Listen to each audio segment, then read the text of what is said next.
ఉపాధ్యాయ వృత్తిలో ఉంటూ హెరిటేజ్ వైద్యుల తాలూకు సలహాలు సూచనలు ఫెయిల్ అయిన డైరీ ఫార్మర్ని కలిసాను. Most success dairy minimum incubation period 3 years. Jersey 20 లీటర్లు ఇస్తే అవి 30 లీటర్లు ఇస్తాయి. 38-40 రూపీస్ పడుతుంది సార్ హెరిటేజ్లో. ఊర్లో ఉండి చక్కగా కష్టపడితే ఒక 30-40 వేలు వరకు.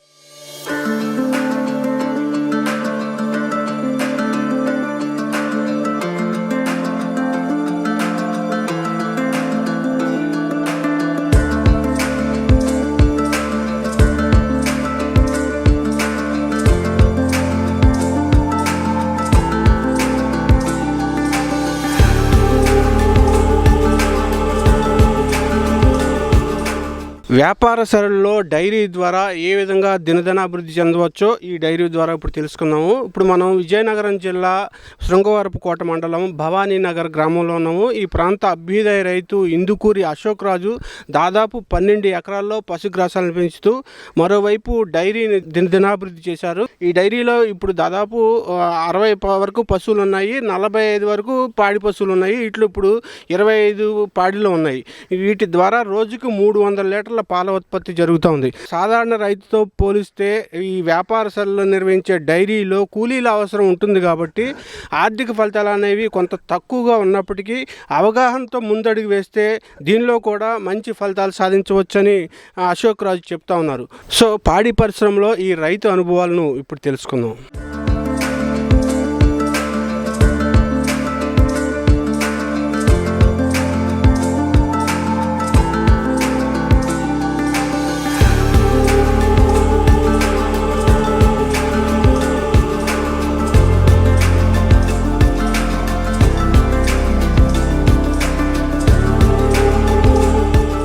ఇందుకూరి అశోక్ రాజు గారు నమస్తే అండి. నమస్తే సార్.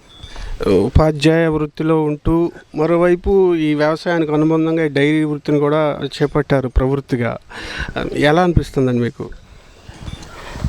నేను బేసిక్గా వ్యవసాయ కుటుంబంలో పుట్టడం, వ్యవసాయం మీద చిన్నప్పటి నుంచే ఉన్నటువంటి మక్కువతోనూ నాకు అతి ఇష్టమైనటువంటి ఉపాధ్యాయ వృత్తిని చేపడుతూనే మరి నాకు ప్రవృత్తిగా ఈ వ్యవసాయాన్ని, వ్యవసాయ అనుబంధంగా ఉన్నటువంటి పాడి పరిశ్రమని, కోళ్ళను పెంచడం అనే ఇటువంటి కార్యక్రమాలన్నీ కూడా ప్రవృత్తిగా ఎంచుకోవటం, దాంట్లో కూడా ఏదైతే శాస్త్రీయ పద్ధతులు ఉన్నాయో ఆ పద్ధతులు అన్నింటినీ కూడా అవలంబిస్తూ లాభసాటిగా మనం వీటిని సాగు చేయొచ్చు అనేటువంటి అంశాల పట్ల నాకు తెలిసిన జ్ఞానం మేరకు నేను చేస్తూ వెటనరీ డాక్టర్లు కానివ్వండి, మరి ముఖ్యంగా హెరిటేజ్ వాళ్ళ తాలూకా వైద్యుల తాలూకు సలహాలు సూచనల మేరకు కానివ్వండి ప్రస్తుతానికి సక్సెస్ఫుల్గానే నడపగలుగుతున్నాను సార్.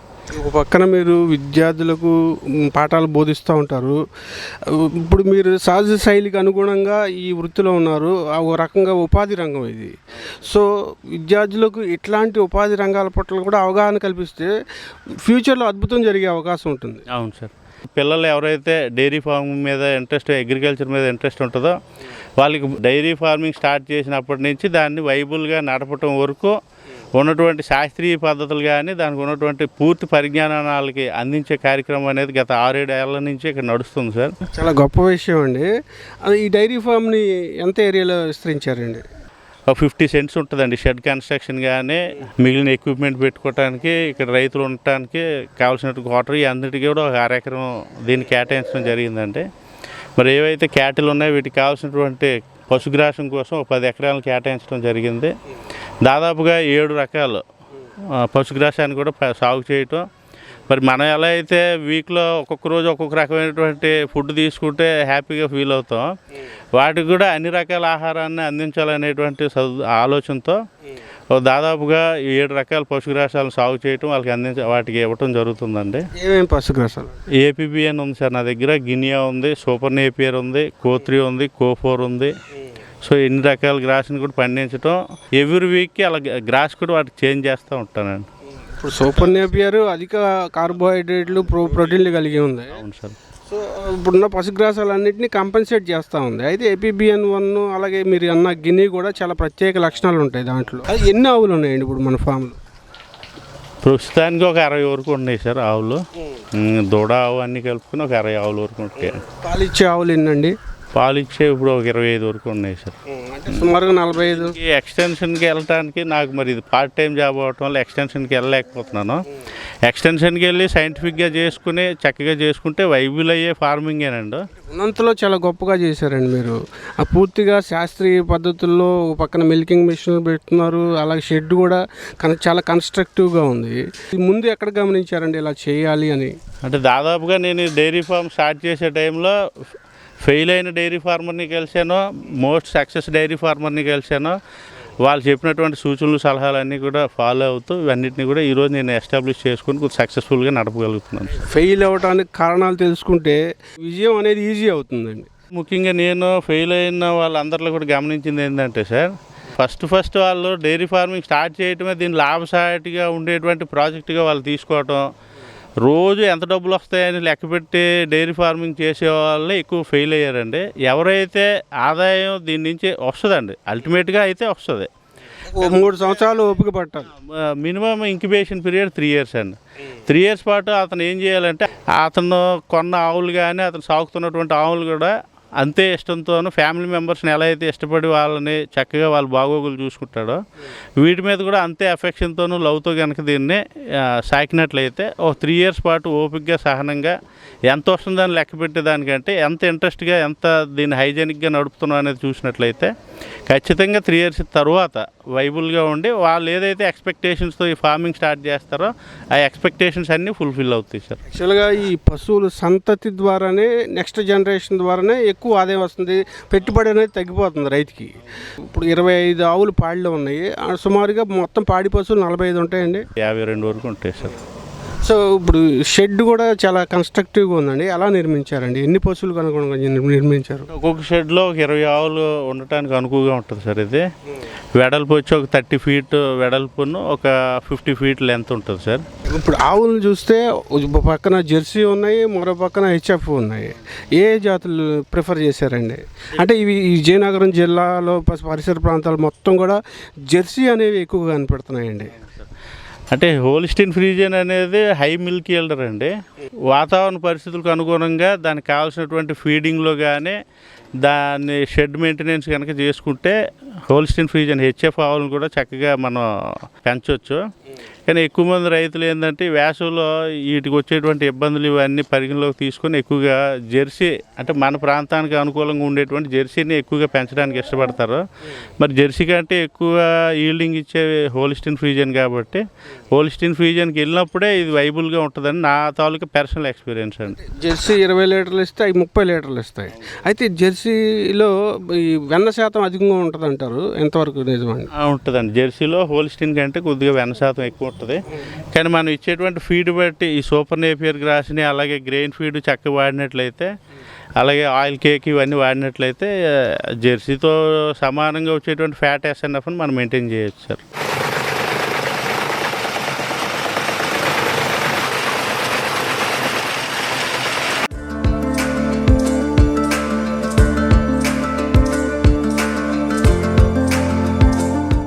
రోజుకి ఎన్ని కిలోల పశుగ్రాసం మేపుతారండి ఒక్కో ఆవుకి? ఒక్కొక్క ఆవుకి యాక్చువల్గా దానికి ఇవ్వాల్సింది ఏంటంటే ఒక పూటకి మినిమం 15 kgs రేషన్ ఇస్తే కనుక దాని బాడీ మెటబాలిజంకి మిల్క్ ఈల్డ్కి అన్నిటికీ సరిపోయిద్దండి. అంటే 2 పూటలు కలిపి ఒక 30 kgs అయితే మినిమం దానికి ఇస్తే కనుక ఆవు పాలు ఇవ్వడంతో పాటు దాని హెల్త్ని కూడా మెయింటైన్ చేయగలుగుతుందండి. దానికంటే కొద్దిగా ఎక్సెస్గా పూటకు ఒక 20 kgs చొప్పున రోజుకి 40 kgs పశుగ్రాసాన్ని ఇవ్వగలిగితే దానికి కంప్లీట్ ఫీడ్ మనం చేసినట్టు అండి. 2012లో డైరీ ఫామ్ స్టార్ట్ చేసేసారు 6 ఆవులతో. ఒక ఏడాది వచ్చేసరికి అవి ఒక 25 ఆవుల వరకు నేను తీసుకెళ్ళటం జరిగింది. అప్పుడు విశాఖ డైరీకి నేను పాలని ఇవ్వటం జరిగేదండి. కానీ విశాఖ డైరీ ఏమైందంటే నాకు కంప్లీట్గా అక్కడ వ్యాపార ద్వారంలో వాళ్ళ తాలూకు లాభాలను ఆశించి రైతులను మభ్యపెట్టి జరిపేటువంటి కార్యక్రమం జరిగింది తప్ప, అంటే నేనైతే ఉద్యోగం ఉందో నాకు ఎడిషనల్ సోర్స్ ఉందో తప్ప చాలామంది దీన్ని ఇప్పుడు అన్ఎంప్లాయ్ యూత్ ఉంటారు, వాళ్ళు ఏదన్నా ఈ ప్రాజెక్ట్ని తీసుకొని స్టార్ట్ చేసి తక్కువ రేట్ ఇచ్చేటువంటి మిల్క్ ప్రొక్యూరింగ్ సెంటర్స్తో టైఅప్ అయినప్పుడు వాళ్ళకి అంత వైబుల్ కాదండి. నేను కూడా ఫస్ట్లో 2-3 ఇయర్స్ అదే ప్రాబ్లమ్ కూడా ఫేస్ చేసి ఉన్నా సార్, వేరే డైరీ ఫార్మ్స్కి ఇచ్చి.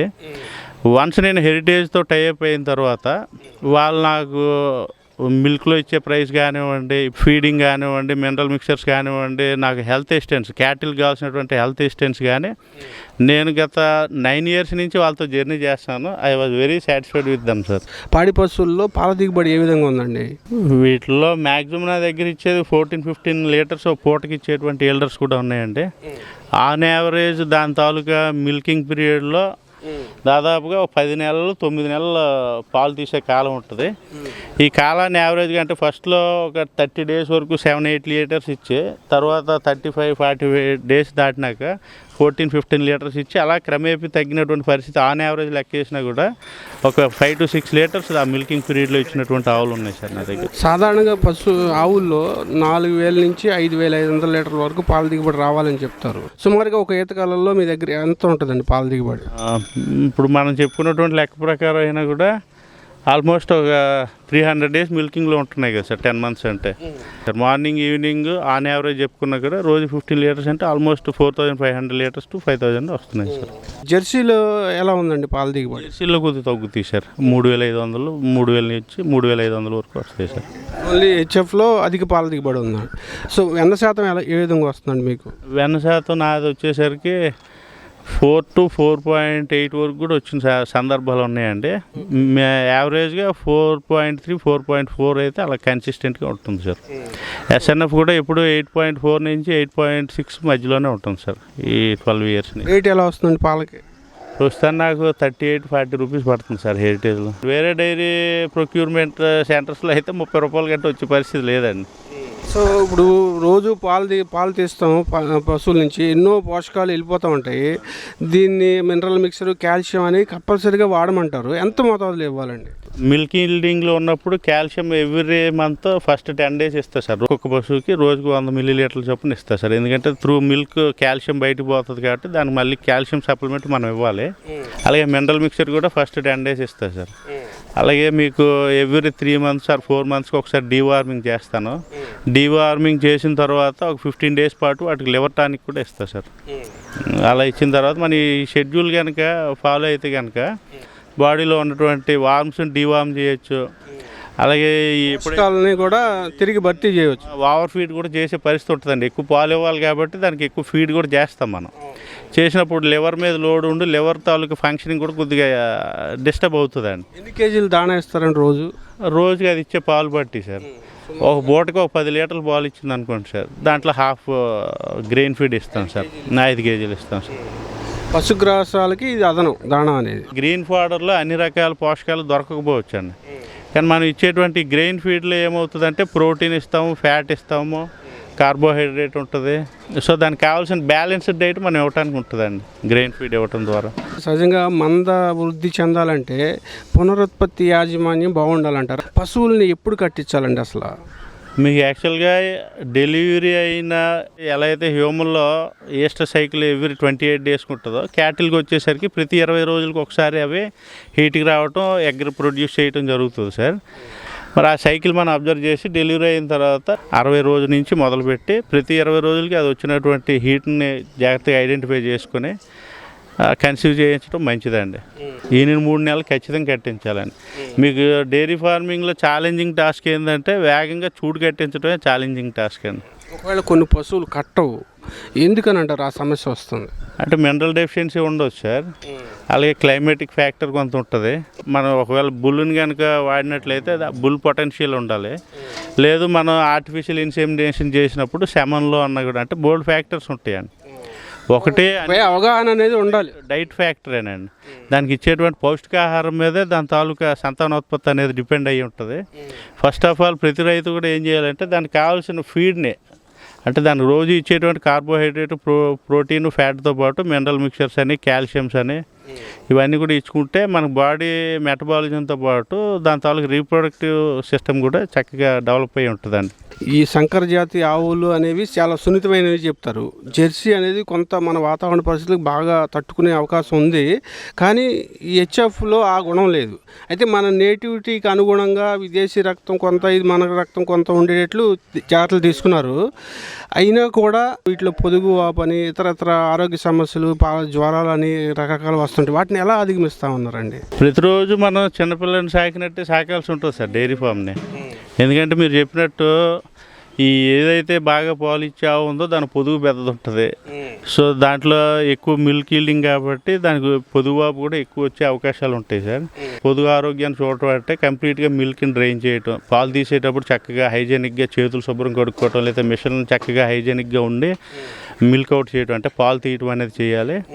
అలాగే బిఫోర్ ఆఫ్టర్ పాలు తీసే ముందు, పాలు తీసిన తర్వాత పొదుగును పరిశుభ్రంగా శానిటైజర్స్ అంటే దీనికి ఎక్కువగా PP lotion and potassium permanganate lotion ఎక్కువ వాడి ఆ టీట్స్ అవి కూడా క్లీన్ చేయటం చేయాలి సార్.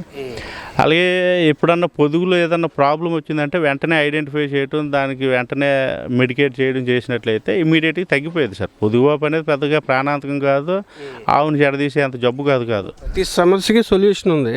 కండిషన్ అటు పెంచే వాతావరణం బాగుండాలంటారు. అంతే సార్, హైజెనిక్గా ఉండాలి సార్. టీకాలు అనేవి కామన్గా వేపిస్తుంటారు. ఖచ్చితంగా చేయించాలి సార్. ఫుట్ అండ్ మౌత్ చేయించాలి. సీజనల్గా వచ్చేటువంటి ఈ మధ్య వచ్చేటువంటి లంపీ స్కిన్ ఒకటి వస్తుంది సార్ ఎక్కువగా. ఈ అన్నిటి కూడా మన షెడ్యూల్ ప్రకారం అంటే ఇప్పుడు ఈ ఫుట్ అండ్ మౌత్ అనేది చాలా తీవ్రంగా ఉండే సమస్య సార్ అప్పుడు. కానీ ఎప్పుడైతే మనం వ్యాక్సినేషన్ చేసుకుంటే దాన్ని కంప్లీట్గా ఎరాడికేట్ చేసుకోవచ్చు సార్. ఎవ్రీ 6 monthస్కి ఒకసారి ఫుట్ అండ్ మౌత్ డిసీజ్ది, అలాగే లంపీ స్కిన్వి. గవర్నమెంట్ కూడా ఆ విషయంలో జాగ్రత్తగానే ఉంది, ఈ వ్యాక్సిన్స్ ఇవ్వడంలో కానీ వ్యాక్సినేషన్ చేయించడంలో కానీ. సో యావరేజ్గా సరాసరి రోజుకి ఎంత పాలు దిగుబడి వస్తుందండి? రోజుకి ఇప్పుడు 2 పూటలు కలిపి ఒక 300 లీటర్లు ఇస్తున్నారు సార్. 2 పూటల మీద 25 ఆవుల మీద 300 లీటర్లు అంటే సరాసరిన మనకి 39 రూపాయలు రేటు పడుతుందండి. 39 అలా పడుతుంది సార్. ఈ పేడ ఇవన్నీ కూడా 40 రూపాయలు అన్నప్పుడు 300 రోజుకు 12,000 రూపాయలు అలా వచ్చి పరిస్థితి. మన ఖర్చులు సుమారుగా ఎంత ఖర్చు అవుతుందండి? ఖర్చులు 80% ఖర్చులు అయిపోతాయండి. అంటే మీరు ఎక్కువగా లేబర్ మీద డిపెండ్ అయ్యారు కదా? అంతే.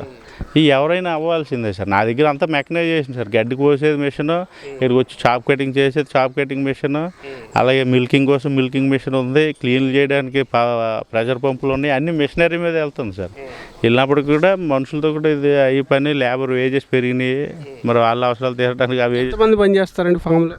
నా దగ్గర షెడ్ వరకు వచ్చేసరికి 5 members పని చేస్తారు సార్. వాళ్ళకి ఉంటుంది ఇంకా గ్రాస్ కట్ చేసి ఫీల్డ్ నుంచి తేటానికి వాళ్ళకి 2-3 ఉండాలి సార్. 80,000 వాళ్ళకే ఖర్చు అవుతుందండి సార్. అవుతుంది. సో మనకి 3-4 లక్షలు వచ్చినా కూడా 1 లక్ష రూపాయలు మనకి లేబర్కి వెళ్ళిపోయింది, గ్రెయిన్ ఫీడ్కి వీటికి దానికి 1,20,000 అయిపోయింది. సో ఆల్మోస్ట్ ఎంత దీని మీద నెలకు వచ్చేసరికి 50,000 రూపాయల వరకు ఉంటుంది సార్. అది జాగ్రత్తగా నడుపుకుంటే. మీరు చెప్పేది ఏంటంటే కమర్షియల్ ఫార్మింగ్ చేసేటప్పుడు ఉండే సమస్యలు కూడా చెప్తా ఉన్నారు మొత్తం. సో ఒక సాధారణ రైతు 10 పాడి ఆవులు పెంచినప్పుడు 50,000 మిగిలితే మీరు 45 ఆవులు పెంచినా కూడా అంతే ఆదాయం వస్తూ ఉందండి. అవును సార్, ఒక రకంగా చెప్పాలంటే అంతే సార్. ఇది ఏంటంటే తక్కువ స్కేల్లో చేసుకున్నా కూడా సొంత మనుషులు చేసుకుంటే బాగా కిట్టుబాటు అయ్యేటువంటి పని సార్ ఇది. సో కొత్తగా ఈ రంగంలోకి వచ్చే యువతకి మీరు ఇచ్చే సలహా సూచనలు ఏంటండి? ఇది ఖచ్చితంగా లాభసాటిగా ఉండేటువంటి ఫీల్డే సార్ ఇది. కదా ఇందాక మనం అనుకున్నట్టు ఏంటంటే ఫస్ట్ దీని మీద ఇంట్రెస్ట్ ఉండాలి, దీన్ని బాగా ఇష్టపడి చేయగలగాలి సార్. ఖచ్చితంగా ఆదాయం వనరు అవుతుంది. ఎప్పుడు ఆదాయం వనరు అవుతుంది అంటే నువ్వు దాన్ని చక్కగా సాకినప్పుడు, డైరీ ఫామ్ని హైజెనిక్గా నడిపినప్పుడు, దానికి కావాల్సినటువంటి ఫీడింగ్ చక్కగా చేసినప్పుడు, దాని బ్రీడింగ్ చక్కగా చేసినప్పుడు, ఇవన్నీ చేసినప్పుడు ఖచ్చితంగా మంచి ఆదాయం వనరు అవుతుందండి. మరి ఎక్కడెక్కడికి వెళ్ళిపోయి ఏదో ఊర్లోకి వెళ్ళి ఏదేదో ఉద్యోగాలు వెతుక్కునే కంటే ఇప్పుడు రూరల్ ఏరియాస్లో చక్కగా ఒక 4 ఆవులు, ఒక 10 ఆవుల వరకు పెట్టుకొని వాటితో పాటు ఎడిషనల్గా కోళ్ళను లేదంటే ఏదో ఒకటి చేసుకుంటా, అలాగే వెర్మీ కంపోస్ట్ది కానీ, అలాగే దీని నుంచి వచ్చేటువంటి బై ప్రొడక్షన్ కానీ పెట్టుకొని చక్కగా చేసుకుంటే మీకు ఒక నిరుద్యోగి పట్టణానికి వెళ్ళి ఒక 20-25 సంపాదించే నిరుద్యోగి ఊర్లో ఉండి చక్కగా కష్టపడితే ఒక 30-40 వరకు సంపాదించే అవకాశం ఉంటుంది సార్. ఇప్పుడు మీరు చూస్తూ ఉంటే వ్యవసాయ అనుబంధ రంగాలు కూడా కనిపిస్తున్నాయి. కోళ్ళ పెంపకం బాగా కనిపిస్తూ ఉంది. అలాగే ఇంక ఇప్పుడు తగ్గినాయి అంటే అన్ని రకాల కోళ్ళు ఉండేవి, ఇప్పుడు తగ్గినాయి సార్. కోళ్ళ ద్వారా కూడా మంచి ఆదాయమే బాగానే ఉంటుంది సార్. అలాగే ఇప్పుడు 12 ఎకరాలు వ్యవసాయం మంది, 12 ఎకరాలని డైరీకి కేటాయించారు. సో ఒక రకంగా ఆదాయం చూస్తూ ఉంటే ఒక 6 లక్షలు సంవత్సరానికి వస్తుంది, ఎకరానికి 50,000 చొప్పున మిగులుతూ ఉంది. సో నలుగురిని బతికిస్తూ ఉన్నారు, మీరు కూడా ప్రవృత్తిగా దీంట్లో సాటిస్ఫై అవుతూ ఉన్నారు. సార్ అంటే దీన్ని ఇంకా ఫుల్ టైం చేసుకుంటే దీనికంటే ఎక్కువైనా తీసుకోవచ్చు సార్. దీన్ని మిల్క్ ప్రోడక్ట్స్ తయారు చేసి మార్కెట్ చేసుకోవచ్చు.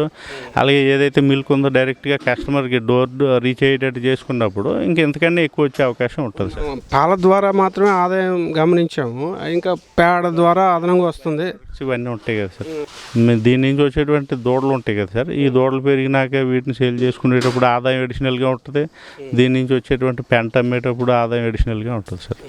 ఓవైపు ఉపాధ్యాయ వృత్తిని నిర్వహిస్తేనే ప్రవృత్తిగా ఈ పాడి రంగాన్ని చేపట్టిన అశోక్ రాజుకు ఆర్థిక ఫలితాలు అనేవి కొంత తక్కువగా ఉన్నప్పటికీ ఈ డైరీ యాజమాన్య నిర్వహణలో ఈయన అనుసరిస్తున్న విధానాలు అనేవి ప్రతి రైతుకు ఆదర్శంగా నిలుస్తున్నాయి. అలాగే ఈ పాడి రంగాన్ని మాత్రమే ఉపాధిగా చేసుకున్న వారికి మాత్రం ఫలితాలు అనేవి మరింత మెరుగ్గా ఉంటాయనటంలో ఎటువంటి సందేహం లేదు. సో ఈ రైతు అనుభవాలను ఆదర్శంగా తీసుకుని పాడి రంగంలో ప్రతి రైతు ముందడుగు వేస్తారని ఆశిద్దాం. ఈ వీడియో మీకు నచ్చినట్లయితే లైక్ చేయండి.